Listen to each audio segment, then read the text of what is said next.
बिस्मिल्लाहिर्रहमानिर्रहीम। अस्सलाम वालेकुम दोस्तों, ये हमारे पास इंडक्शन प्रोग्राम का पेपर है जो कि हमारे पास ऐसे subject teaching of mathematics section A question number 1 हमारे पास कंपलसरी है जो कि हमारे पास एमसीक्यूज़ हैं।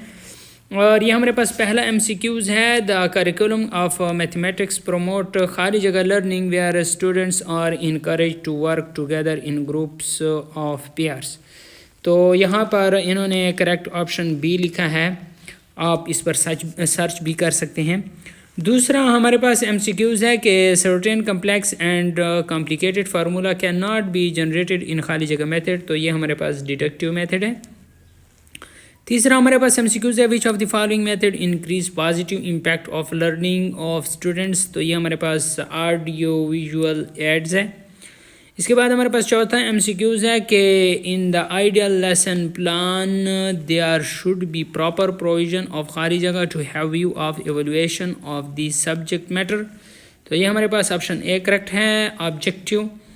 5 एमसीक्यूज़ है, 5862 मीटर, इसको सेंटीमीटर में कन्वर्ट करना है तो 5862 को 100 से ज़रब दें तो 586200 आ जाएगा, ऑप्शन ए करेक्ट है। इसके बाद छठा एमसीक्यूज़ है कि हमारे पास ये 3 होल हैं, मतलब 3 सही और 2/5 आ जाएगा, तो ऑप्शन ए करेक्ट है। मतलब जो टोटल हिस्से हैं वो 5 हैं और जो रंग किए हुए हैं वो 2 हैं, तो इसलिए जो टोटल हैं वो नीचे लिखें और जो रंग किए हुए हैं वो ऊपर लिखें, तो 2/5 आ जाएगा। और 3 तो मुकम्मल है तो 3 सही 2/5 आ जाएगा। इसके बाद हमारे पास 7वां एमसीक्यूज़ है, 4 लीटर 870 मिलीलीटर जमा 2 लीटर 246 मिलीलीटर, तो ये हमने जमा करना है और इससे हमारे पास ऑप्शन बी करेक्ट आ जाएगा, 7 लीटर 116 मिलीलीटर। 8वां हमारे पास एमसीक्यूज़ है कि the LCM of 13, 52 and 169 is, तो इसका अगर आप एलसीएम निकालें तो ये 676 आता है, आप यहाँ पर इसका एलसीएम निकाल भी सकते हैं। इसके अलावा हमारे पास HCF of 2 number 1 than the number are, अगर 2 नंबर का HCF 1 आ जाए तो वो नंबर हमारे पास को प्राइम कहलाते हैं, ठीक है, तो ऑप्शन सी यहाँ पे करेक्ट होगा। The weight of 25 bags of sugar is 650 kilogram, the weight of 50 bags of sugar is कितने किलोग्राम, तो सबसे पहले 650 तकसीम 25 कर लेंगे, इससे हमारे पास जो आंसर आता है उसको 50 से मल्टीप्लाई करें, तो इन्होंने 1300 लिखा है, आप ये अमल कर लें, ठीक है, जो मैंने बता दिया है। 2:3 इज़ इक्वल टू खाली जगह रेशो 12, तो यह हमारे पास आ जाएगा कि 8:12 आ जाएगा, 4 दूनी 8 और 4 3 12, ठीक है, तो 8:12 आ जाएगा। द प्रोडक्ट ऑफ एक्सट्रीम बराबर है प्रोडक्ट ऑफ मीन, तो 12 का ऑप्शन बी करेक्ट आ जाएगा। 13 का देखें कि हमारे पास 13 का an angle whose measure is greater than 180 degree but less than 360 degree is called reflex angle. अगर हमारे पास 180 डिग्री से बड़ा हो और 360 डिग्री से छोटा हो तो ये हमारे पास क्या कहलाता है, रिफ्लेक्स एंगल कहलाता है। अगर आप आगे देखें, ये कहते हैं 162 डिग्री और 180 degree are pair of angles, तो आप इसे ये सप्लीमेंट्री तो उस वक्त होता है जब 2 एंगल को हम जमा करें तो उसका हमारे पास साम 180 डिग्री के बराबर आ जाए तो इसे सप्लीमेंट्री कहते हैं। और कम्प्लीमेंट्री एंगल हमारे पास वो होते हैं कि अगर 2 एंगल को हम जमा करें और उसका साम हमारे पास 90 डिग्री के बराबर है तो इसे हम कम्प्लीमेंट्री एंगल कहते हैं। तो यहाँ पर ये या तो रिफ्लेक्स एंगल आएगा और या फिर एडजस्टेड एंगल आएगा, आप इसको नोट कर लें तो इसको थोड़ी सी सर्च भी कर सकते हैं। 15 एमसीक्यूज़ देखें, ए खाली जगह is a parallelogram in which all the 4 sides are equal, तो ये हमारे पास ऑप्शन डी करेक्ट है, क्वाड्रिलेटरल।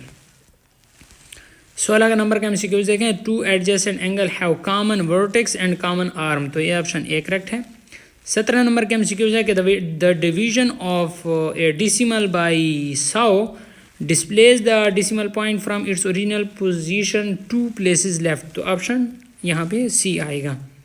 18 नंबर के एमसीक्यूज़ देखें, the concept of common fraction the concept of common factor is used to find GCD, तो यहाँ पे हमारे पास ऑप्शन ए करेक्ट आएगा, क्योंकि अगर आप देखें एलसीएम के लिए हम क्या करते हैं, मल्टीप्लाई करते हैं कॉमन फैक्टर और नॉन कॉमन फैक्टर की मल्टीप्लिकेशन करते हैं, तब हमारे पास एलसीएम आता है।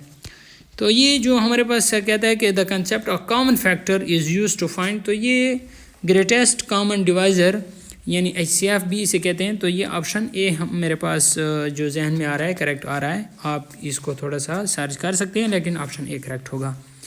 The mean of the data 10, 12, 8, 6, 4, 20 is, देखो इसको मीन हम कैसे मालूम करते हैं, इन टोटल को जमा करेंगे, कितने नंबर हैं, 6 नंबर हैं, उस पर तकसीम कर लेंगे। तो इस टोटल को जमा करो, हमारे पास 60 आता है, 60 तकसीम 6 कर लें तो हमारे पास 10 आता है। तो ऑप्शन ए हमारे पास करेक्ट होगा।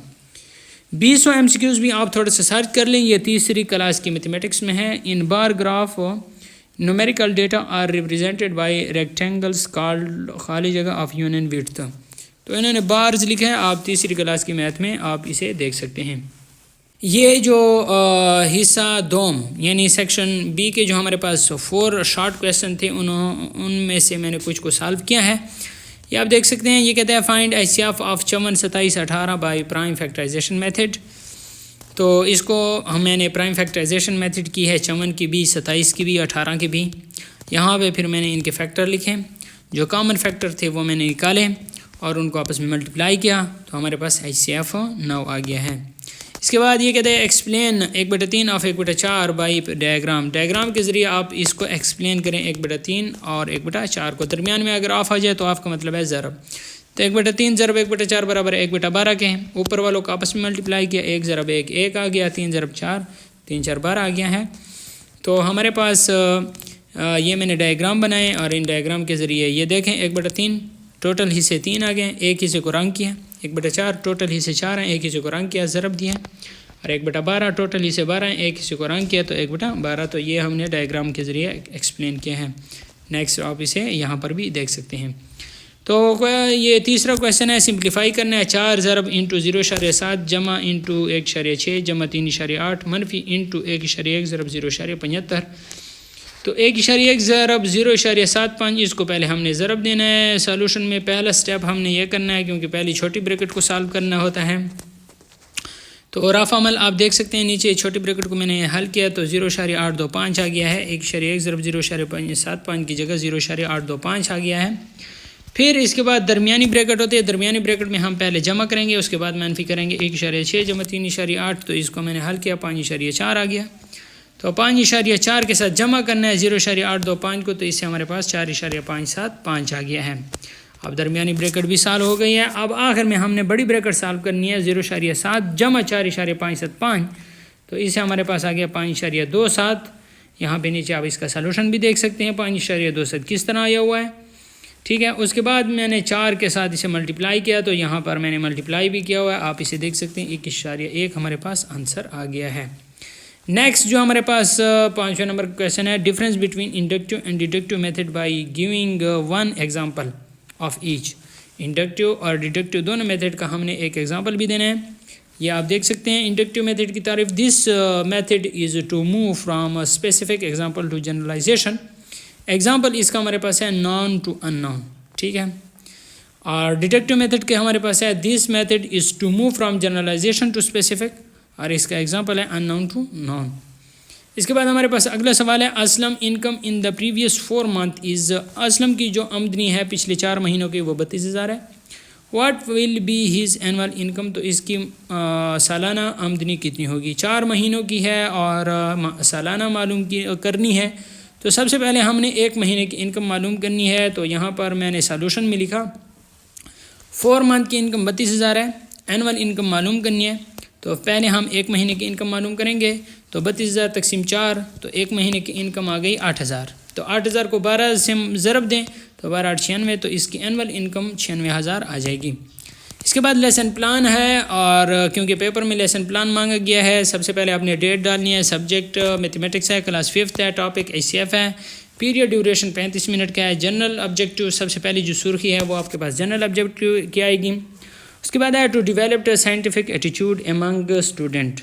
दूसरा हमारे पास है to develop logical and reasoning power of student, to develop problem solving attitude. Specific objectives हमारे पास हैं, पहला हमारे पास है to introduce students with concept of HCF। दूसरा हमारे पास है enable student for find factor. तीसरा हमारे पास है student will be able to solve question related to HCF। Previous knowledge में हमारे पास लिखना है students have good knowledge of table, number and factors. Teaching add में हमारे पास है pointer, duster, white board etcetera. अगर आपके पास पॉइंटर, डस्टर और वाइट बोर्ड की जगह ब्लैक बोर्ड है तो आप वो भी लिख सकते हैं। सबसे पहले आपने इंट्रोडक्शन करनी है। टीचर एक्टिविटी है, दूसरी तरफ स्टूडेंट एक्टिविटी है। टीचर एक्टिविटी में हमारे पास है what are the factor of number 8। ये टीचर ने पूछना है, स्टूडेंट ने बताना है कि फैक्टर 8 हमारे पास 8 के फैक्टर हमारे पास 1, 2, 4 और 8 है। इसके बाद टीचर हम कहता है कि what are the factor of 12। 12 के कौन कौन से फैक्टर होंगे, तो स्टूडेंट उसका जवाब देते हैं कि 1, 2, 4, 6 और 12 हमारे पास 12 के फैक्टर हैं। अगला सवाल है what is the common factor between both. दोनों में कौन कौन से फैक्टर कॉमन हैं, तो 1, 2 और 4। उसके बाद हमारे पास है what is the highest number in factor. Factor में बड़ा नंबर कौन सा है, तो 4 है। What we call to the highest factor 4, तो 4 को हम क्या कहेंगे जो कि हमारे हाईएस्ट फैक्टर हैं। तो इसका नो आंसर, इन्होंने कोई आंसर नहीं दिया, तो आप ये अपने पास लिख सकते हैं। ठीक है, statement of aim. So student today we will discuss about HCF। स्टूडेंट्स के साथ आज का दिन हमने HCF को ये क्या डिस्कस किया। रिकैप्चुलेशन में हमारे पास है what are prime factor. Prime factor क्या होते हैं, HCF 12, 8, 12 और 8 का HCF 9, 27।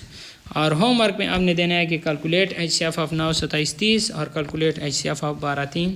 तो ये हमारे पास कुछ पेपर था इंडक्शन का जो कि हमारे पास मैथमेटिक्स का था।